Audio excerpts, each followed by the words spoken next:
ఆంధ్ర మాజీ కెప్టెన్ హనుమ విహారీ సంచలన నిర్ణయం తీసుకున్నారు. ఇకపై తాను ఎప్పుడూ ఆంధ్ర జట్టుకు ఆడనని తేల్చి చెప్పారు. ఓ రాజకీయ నేత కారణంగానే ఆంధ్ర క్రికెట్ అసోసియేషన్ తనను కెప్టెన్సీ నుంచి తొలగించిందని విహారీ కుండబద్దలు కొట్టారు. విలువలేని చోట ఒక్క నిమిషం కూడా ఉండనని తెలిపారు.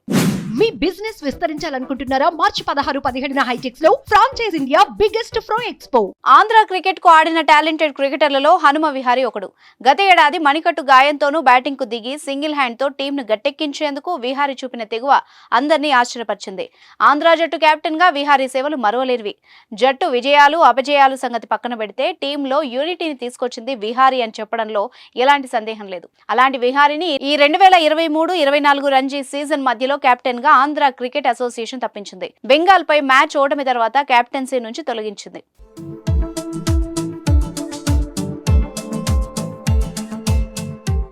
ఆంధ్ర జట్టులోని ఓ ఆటగాడిపై విహారీ నోరు పారేసుకున్నాడన్న ప్రచారం జరుగుతోంది.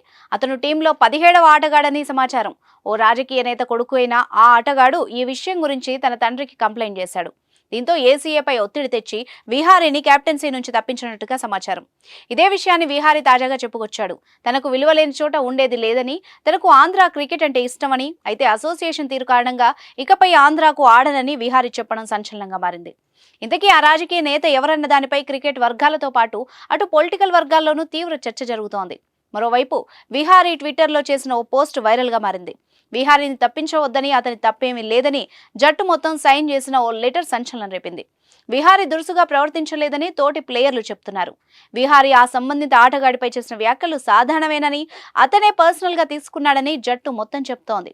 అయినా కూడా విహారీని తప్పించడం అన్యాయమని తమ యూనిటీని చూపించింది ఆంధ్ర జట్టు. తాజాగా జరుగుతున్న పరిణామాలపై ఏసీఏ ఎలా స్పందిస్తుందో వేచి చూడాలి.